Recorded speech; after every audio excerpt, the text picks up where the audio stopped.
학교에서도 막 연락이 왔어요. 아이들 학교에서 혹시 어제 이태원 안 갔냐고. 네.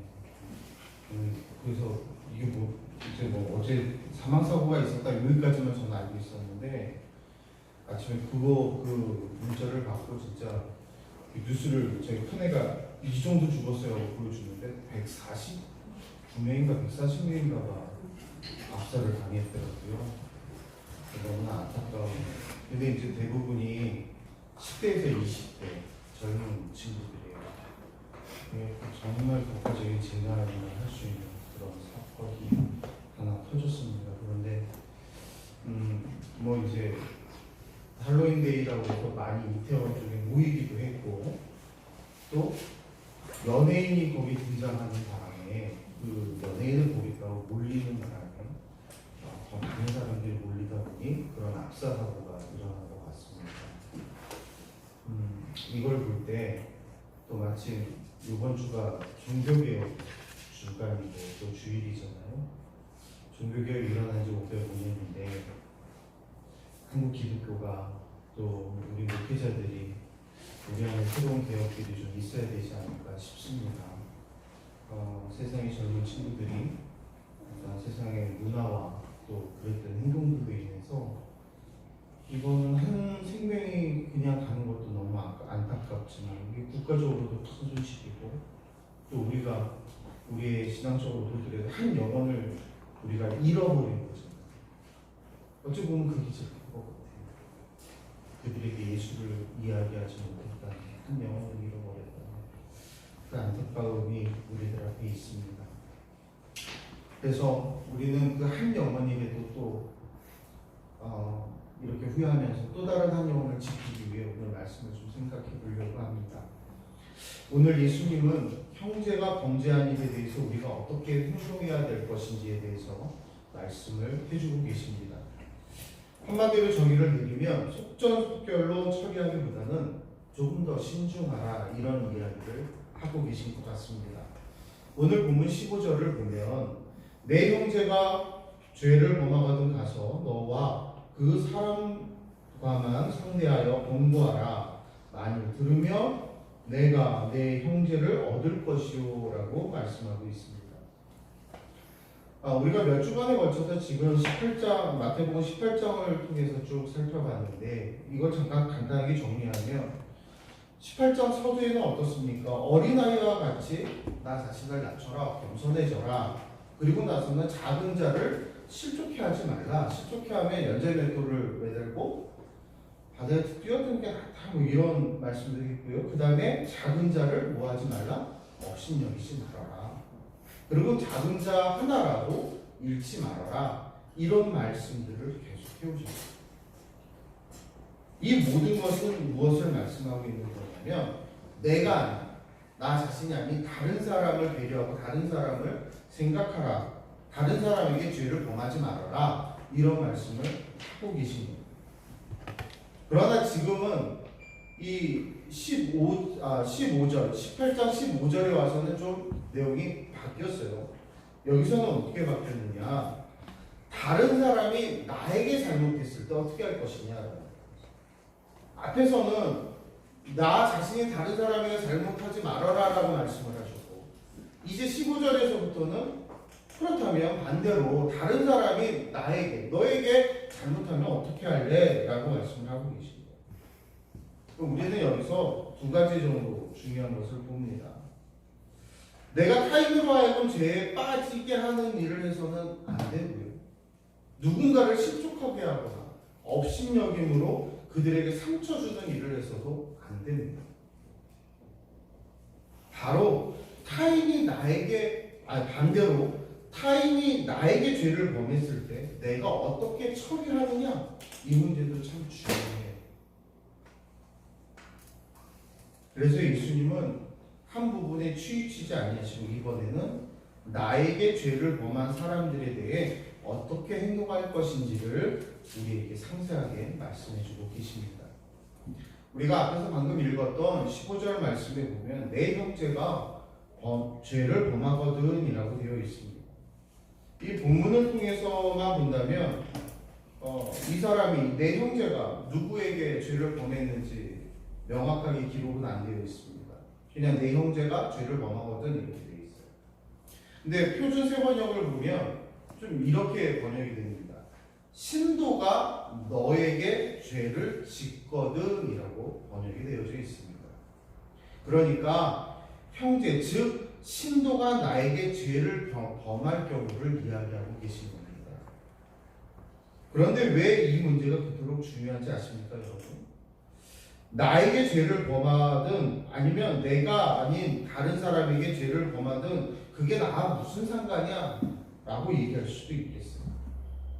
그러나 이것은 분명히 짚고 넘어가야 됩니다. 왜냐하면 대개 사람들은 남의 문제에 대해서는 관대해요. 다시 말씀드려서 어떤 사람이 내가 아닌 다른 사람에게 잘못하거나 죄를 범하면 용서하라고 말합니다. 그런 일을 가지고 뭐 그렇게 야단법석이야 라고 얘기해요. 좀 화해해, 이해할 수 있잖아 얘기합니다. 그러나 이 일이 나에게 닥치면 어떻게 됩니까? 절대 용서 안 되죠. 저런 때려 죽일 게 되는 거고, 세상에 저런 인간이 어딨고 얼마나 속상하고 얼마나 저기 합니까?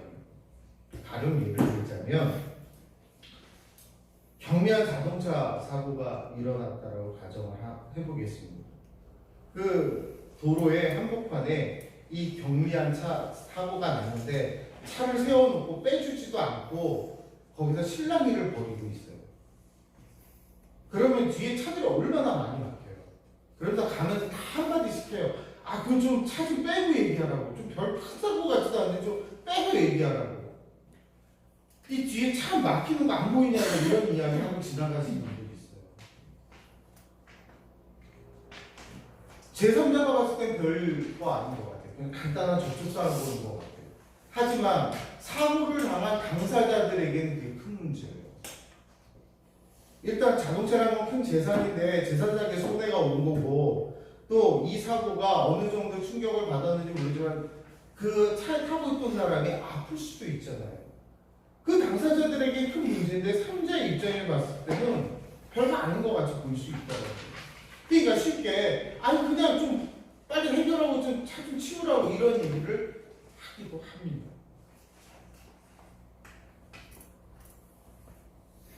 또 이런 경우도 있어요.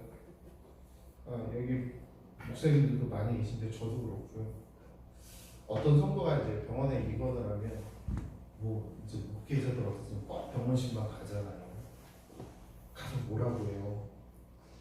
아, 성령님 다 하나님의 뜻이 있으시겠죠. 하나님 다 치유해 주실 겁니다. 하나님의 뜻이 있을 겁니다. 라고 다들 이렇게 말씀을 많이 하세요. 근데 막상 이게 돌이켜서 보면 뒤집어서 거기에 누워있는 게 나라고 가정을 하면 하나님 도대체 내가 무엇을 잘못했길래 지금 이 시간에 이 병원에 누워 있어야 됩니까? 라고 얘기할 수 있는 게 바로 우리예요. 그런가 하면 교회에서도 그러죠. 아이들이 막 예배 시간인데 막 밖에서 막 뛰어다니고 그러면 아이고 시끄럽다고 바로 칩니다. 그런데 가끔 시끄럽다고 얘기하려고 딱 뒤돌아봤는데 누군가가 뛰고 있을 때 아이들이 다 그렇지 뭐 라고 하는 거 보면 거기 누가 뛰고 있어요? 내 손자 손녀 내 자식은 뛰고 있는 거예요.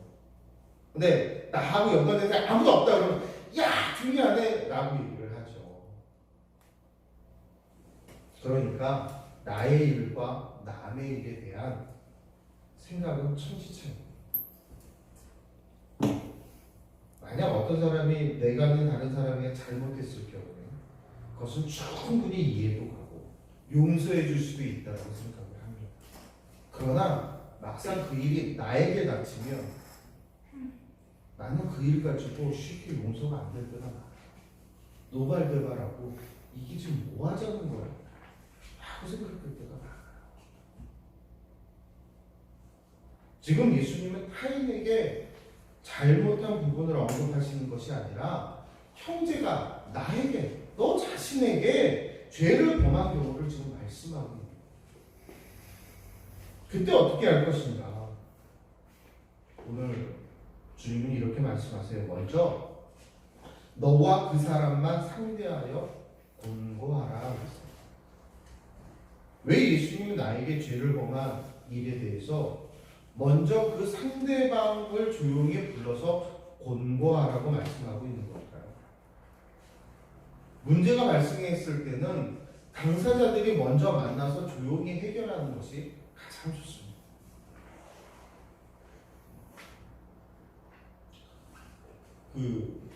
이제 사회복지를 공부에 하신 분들도 계시고 또 잘 아실 텐데, 이 가정 속에 불화가 생겼을 때 편가르기가 생겨요. 예를 들어서 부부 간에 싸움을 하잖아요.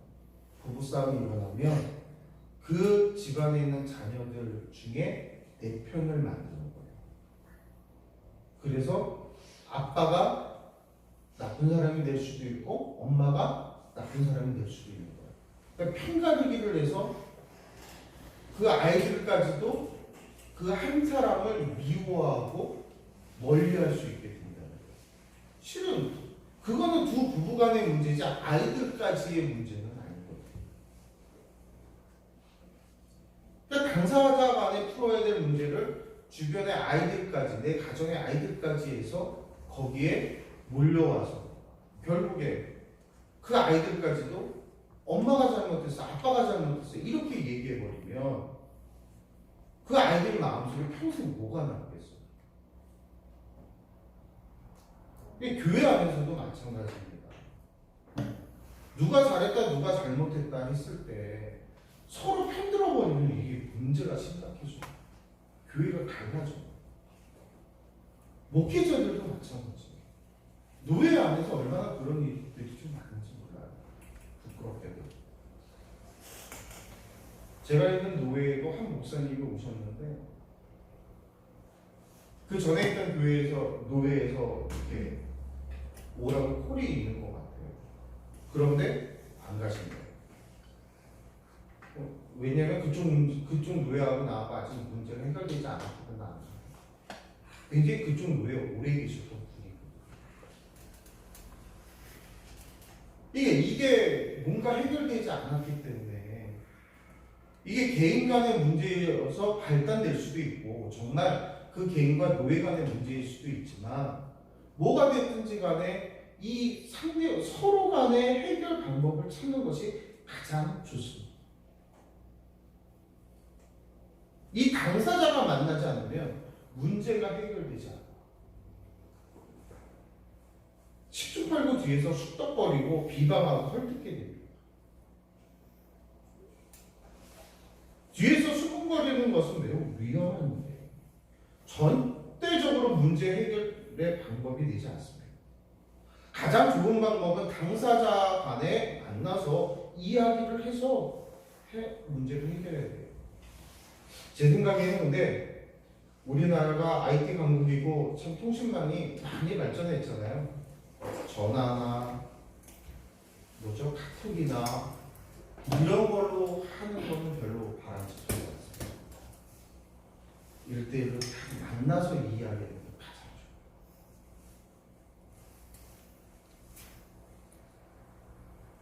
좋아요. 부부싸움을 한 뒤에 등을 돌리고 각자 딴방에 들어가 문을 딱 닫아버리면 어떻게 돼요? 이게 해결이 안 돼요. 그래서 곰곰이 좀 생각해. 우리나라 신혼부부들 이혼이 되게 많거든요. 왜 높을까 생각을 해봤어요. 황혼 이혼도 되게 많아요. 목사님들 조심하세요. 언제 사모님들이 목사님만 내놓고 그냥 이사 갔을 수도 있어요. 조심하세요. 왜 그렇게 고민을 좀 해봤어요. 그러니까 싸워서 그럴 수도 있고 뭐 여러 가지 문제가 있겠죠. 근데 제가 내린 결론은 이겁니다. 집집마다 방이 너무 많아요. 방이 많아요. 제가 결혼하기 전에 그 주례수심 목사님이 이제 와서 이제 교육받으라고 해서 갔었는데 싸울 때 싸우더라도 잠은 같이 자라고 꼭 말씀하셨어요. 근데 정말 그런 것 같아요. 이게 방해만, 신혼부부도 요새 어떻습니까? 단칸방에 살려면 요새 젊은 사람들 결혼해요? 안 해요. 기본적으로 방이 두세 개 있어야 되고, 뭐, 하나는 뭐 옷방, 하나는 뭐 이렇게 해야 된다라고 얘기를 해요, 요새. 기본적으로. 그러면 여러분 부부싸움 하면 어떻게 돼요? 방이 많으니까 각자 하나씩 들어가면 땡이에요. 아침에 나와서 눈은 읽고, 그러다 보면 그 골이 계속 깊어지고, 그러다 보면 어떻게 돼요? 야, 찍어. 내가 속았어. 내가 잘못 왔어. 참, 이게 문제가 그래서 심각해집니다. 부부도 얼굴을 맞대고 앉아서 이야기를 해야 문제가 해결되지 않아요.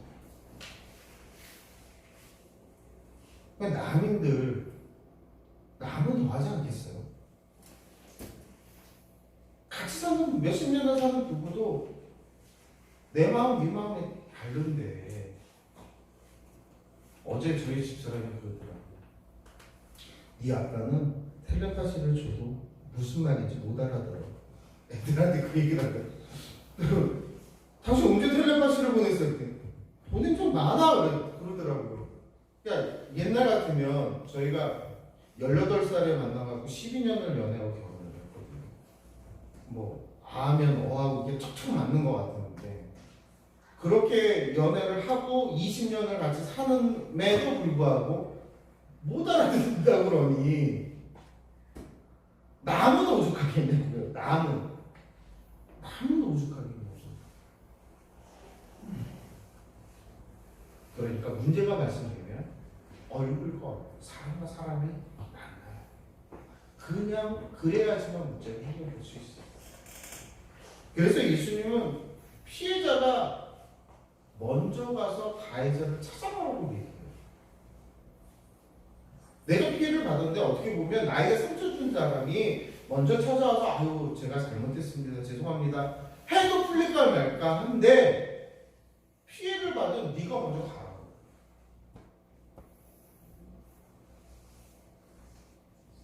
그런데 피해자가 갈 때 주의할 게 있어요. 뭐냐면 잘잘못을 따지기 위해서 가면 안 됩니다. 물론 잘잘못을 따지면 어떤 일이 생기느냐 거기서 또 싸우는 또 논쟁이 일어나는 거예요. 그러니까 내가 찾아간 건 화해하기 위해서 간 건데 본질을 잊어버리고 서로 또 논쟁에 붙는다는 거예요. 그것이 무엇인지 15절 하반절에 이렇게 말씀하세요. 만일 들으면 내가 내 형제를 얻을 것이오 라고 했습니다. 죄를 범한 형제를 찾아가서 공부하는 이유는 그 형제와 헤어지고 절교하기 위해서가 아니라 얻기 위해서라는 거예요. 한 영혼을 얻기 위해서라는 거예요. 한 영혼을 주님의 품에 잃어버리는 게 아니라 그리스도의 사랑을 품어서 그가 돌아오는 그 영혼을 얻기 위해서 가서 무엇이 잘못됐는지 무엇이 죄인지를 충분하게 설명하고 상대방이 자기의 잘못을 인정하게 된다면 비록 그 사람으로 인해 피해를 본 것은 사실이지만 죄로 인해 잃어버릴 수 있었던 형제를 결국엔 얻게 된다는 이야기입니다. 그래요. 만나서 논쟁할 수도 있어요. 내가 저 사람보다 말 잘하니까 논쟁에서 내가 말로 이길 수 있어요. 그렇게 해서 꺾었어요. 그렇게 해서 꺾었는데 그 사람이 잃어버리면 꺾었다는 그 쾌감보다 한 사람을 잃어버리는 게 나중에 더 큰 아픔이 오지 않겠습니까? 그래서 예수님께서는 그 사람과만 상대하며 권고하라 라고 말씀하셨습니다. 사랑하는 여러분, 혹 여러분에게 잘못했거나 죄를 범한 그런 형제가 있으시면 그 사람에 대해 어떻게 행동해야 될지 지금까지 해답을 찾지 못하신 분이 혹시 계십니까? 그렇다면 오늘 주님의 말씀처럼 여러분이 먼저 찾아가시고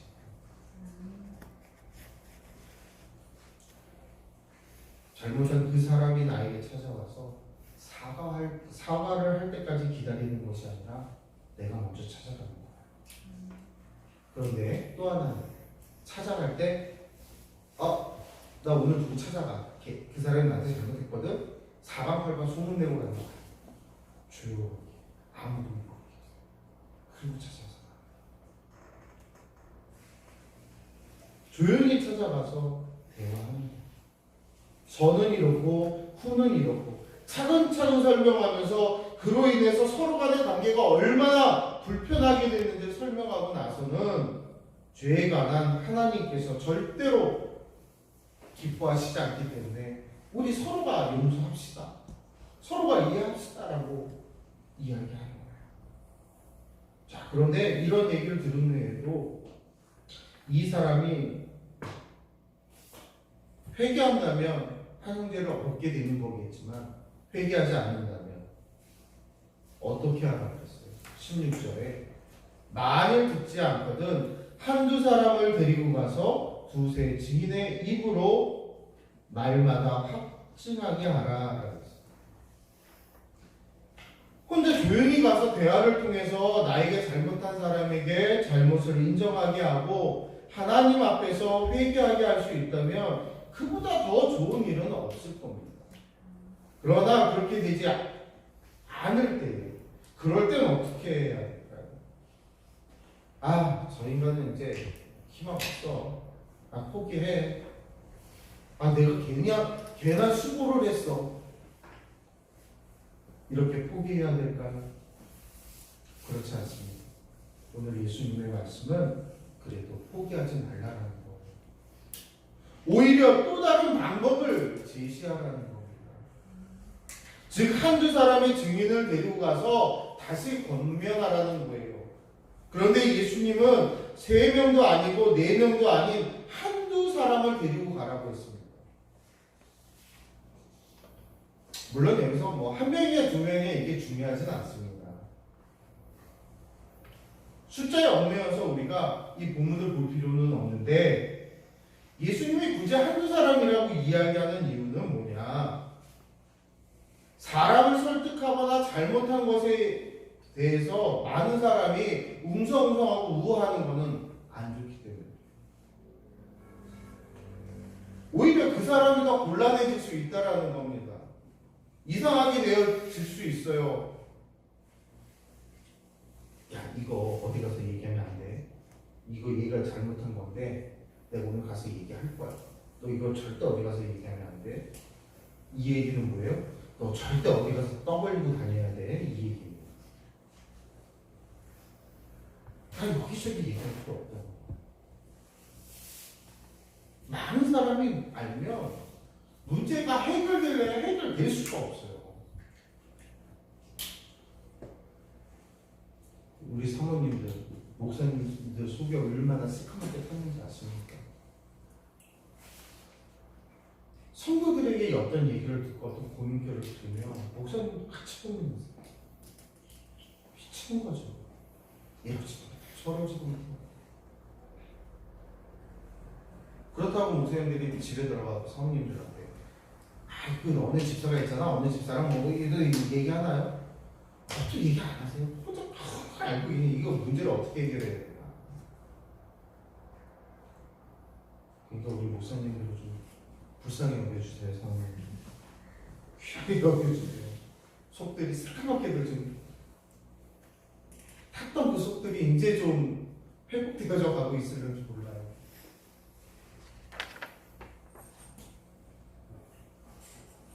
문제 해결하기 위해서는 이 사람 저 사람 알면 안 된다. 그래서 두세 증인을 세우라고 말씀하셨어요.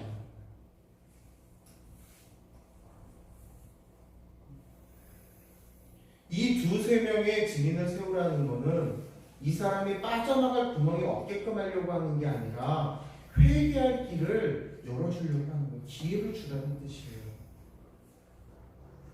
여러분 우리가 잘 알고 있듯이 구약에도 요나 선지자가 니느웨로 가라니까 니느웨요? 전 못 가요 하고 어디로 가요? 다시 배를 타고 갑니다. 그러다 결국에 물고기 뱃속에 들어갔다가 사흘 만에 나오고 나와서 다시 니느웨로 가라고 니느웨에 가서 복음을 외치라고 명령을 내리세요. 한 번 잘못했다고 내치는 게 아니라 기회를 주셨단 말이에요. 베드로도 예수님께 그런 질문하죠. 누군가가 나한테 와서 잘못을 하면 어떻게 할까요? 몇 번을 용서해 줄까요? 라고 묻습니다. 그러니까 예수님 뭐라고 해요? 70번씩 몇 번이요? 7번을 용서해요. 70번씩 7번이면 몇 번이죠? 유초동부 70번씩 7번 70 곱하기 7은 몇 번 용서해 줘야 돼? 빨리 계산해봐 빨리. 77이 49 490번. 그럼 넌 동생이 너한테 잘못할 때 490번 용서해? 여태까지 몇 번 용서해봤어? 한 번? 그럼 이제 490번 중에 489번이 남아있네. 한 번 용서했으니까. 근데 그 숫자가 언제 되고 있어요? 아무리 숫자 계산해도 안 나와요. 70번씩 7번 용서하라는 건 누가 그걸 계산하고 있습니까? 쭉 용서하라는 거죠. 회개하고 돌아갈 기회를 주라는 거잖아요. 자식들 키우시면서 자식들이 얼마나 속썩이고 얼마나 혼내는 일들이 많아요. 하지만 그들이 미워서 그러시는 건 아니세요. 저도 그래요. 미워서 하는 건 아니에요. 혼내고 뭐라고 하는 건 다시 돌아오라는 얘기예요. 거기까지 매듭을 지키는 거죠. 오늘 본문도 마찬가지예요. 한 번 공고했을 때 듣지 않아도 포기할 것이 아니라 또다시 기회를 주라. 또다시. 사실 우리 심정으로는 포기하고 싶을 때가 얼마나 많아요. 한 번 공고했으면 되지 내가 또 그 짓을 또 해야 돼? 라고 생각할 때가 참 많이 있습니다. 그런데 예수님은 그렇게 하라는 거예요. 또다시 기회를 주라고 말씀했어요. 속전속결이 아니라 한 번 깊게 생각해서 다시 한 번 그 사람에 기회를 주라는 거예요.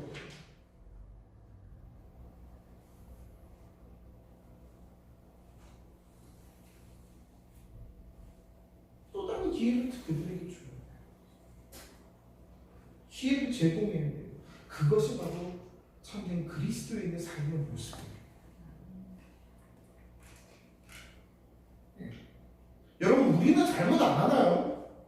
나도 잘못할 때 있잖아요. 나도 다른 이에게 잘못할 때 있고 아니 다른 일을 다 떠나서 나도 하나님 앞에 잘못한 거 얼마나 많아요. 그렇다고 하나님이 야 너 절로 가 라고 하시나요?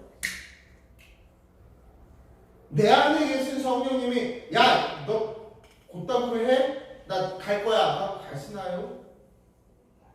우리 안에 탄식하며 기도하고 계시죠. 회개할 기회를 주시죠. 그런데 이렇게 한두 사람 데려가서 얘기했는데도 회개하지 않고 자꾸 자기 변명만 한다면 그럴 때는 어떻게 하느냐. 오늘 본문 17절에 만일 그들의 말도 듣지 않거든 교회에 말하고 교회의 말도 듣지 않거든 이방인과 세리와 같이 여기라 했습니다. 왜 교회에 말하라고 하는 걸까요? 지금 이 문제는 믿는 자와 믿지 않는 자의 문제가 아니에요. 앞에서 보니까 제가 15절에서 말씀드렸잖아요. 내 형제가 라고 했는데 표준세 번역에 보면 뭐라고 되어 있다고요? 신도가. 그러니까 교회 안에서의 분쟁이에요. 믿음의 형제들 간의 분쟁이에요. 신앙 공동체 안에서의 일어난 일 때 어떻게 할 것인가. 믿음 안에서 일어난 일이에요. 앞에서도 제가 종교개혁주의를 말씀드렸어요. 우리가 우리 안에서도 싸움하고 서로 용서하지 못하는데 세상 사람들은 우리에게 어떨까요? 안타까운 건 교회 문제가 세상 법으로 간다는 거예요. 교회 문제가 세상법으로 간다는 거, 교회가 세상 사람들에게 평가받는다는 거예요.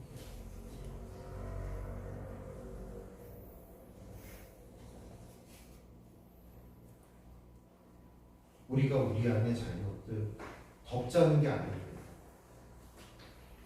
우리 모두가 서로 그 잘못을 서로 이야기하고 용서하며 함께 그 문제를 해결해 가기도 하고, 교회가 그 잘못을 가르쳐 줄 수 있어요. 이게 안 되다 보니까 오늘날 교회가 그 교회의 위치가 많이 실추되어 있는 것이에요. 교회 사명이 안 되는 거예요. 그러다 보니까 살려야 될 영혼들을, 생명들을 놓쳐버리는 거예요.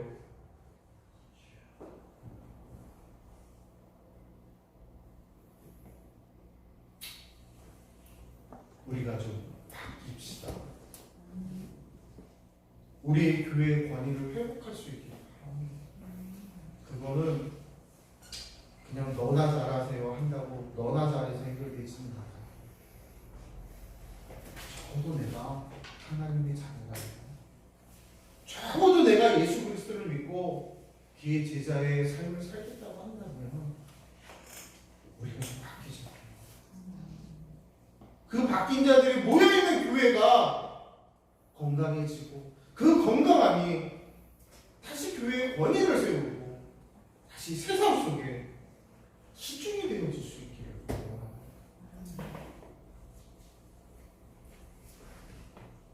그런데 이렇게 교회가 권위를 가지고 가르쳤음에도 불구하고 그래도 돌아오지 않으면 어떻게 되느냐? 이방인과 세리와 같이 여기라 그랬어요.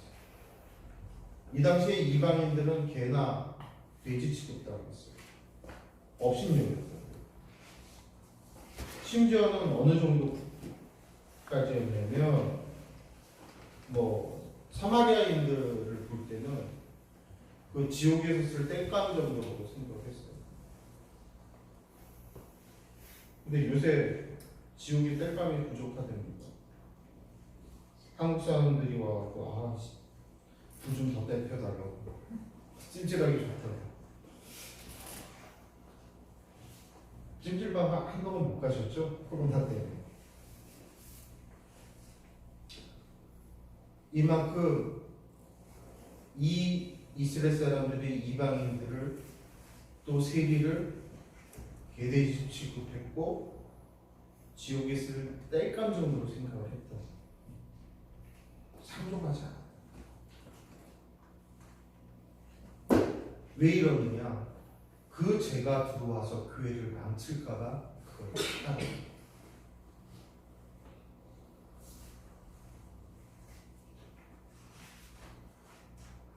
그런데 우리 예수님 마음은 한결같았어요. 어떤 마음이요? 잘못한 사람을 심판 주거나 벌 주려는 목적이 아니라 최대한으로 회개하고 돌아오기를 끌어안으려고 애쓰고 애썼어요. 그럼에도 불구하고 그가 돌아오지 않았을 때 교회의 건강성과 교회의 권위를 위해서, 교회가 가진 그 사명을 감당하기 위해서 어쩔 수 없이 그들을 끌어야 된다고 말씀하고 있습니다. 형제가 나에게 잘못했을 때, 아니 범죄했을 때 여러분은 어떻게 하시겠습니까? 형편없는 사람으로 취급하고 관계를 다 끊어버리시겠습니까? 아니면 회개하고 돌아올 수 있도록 가서 권면하시겠습니까? 오늘 예수님의 말씀을 다시 한번 우리의 마음에 새기면서 지금이라도 내가 만나야 될 사람이 있다면, 지금이라도 내가 용서해야 될 사람이 있다면 그 사람을 찾아가서 만나고 용서하시기 바랍니다. 그리고 그 만남과 용서의 그 현장 속에, 혹은 그 현장이 아니라도 그 후에라도 그 사람이 진정으로 회개한다면 우리는 존귀한 하나님의 자녀 하나를 얻게 되는 것이고, 그 존귀한 하나님의 자녀가 된 그를 우리는 사랑하며 섬기는 참된 그리스도인의 모습을 가지고 우리가 살아갈 수 있기를 우리 주님의 이름으로 축원합니다. 아멘. 기도하겠습니다. 우리 찬양하고 기도하겠습니다. 형제의 모습 속에 하나님의 영상 존귀한 주의 자녀 됐습니다. 사랑하며 섬기는 이게 부부끼리 많이 앉아 계시는데 좀 남편들을 보시면서 그 형제의 모습 속에 하나님의 형상이 보인다. 당신은 존귀한 하나님의 자녀라고 축복해 주시기 바랍니다.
우리가 그렇게 기회를 얻어 주님 앞에 나온 자들이 그로 인하여 주님 앞에 우리가 존귀한 자녀되었습니다. 그런데 우리가 다른 이들을 미우고 있습니다. 용서하여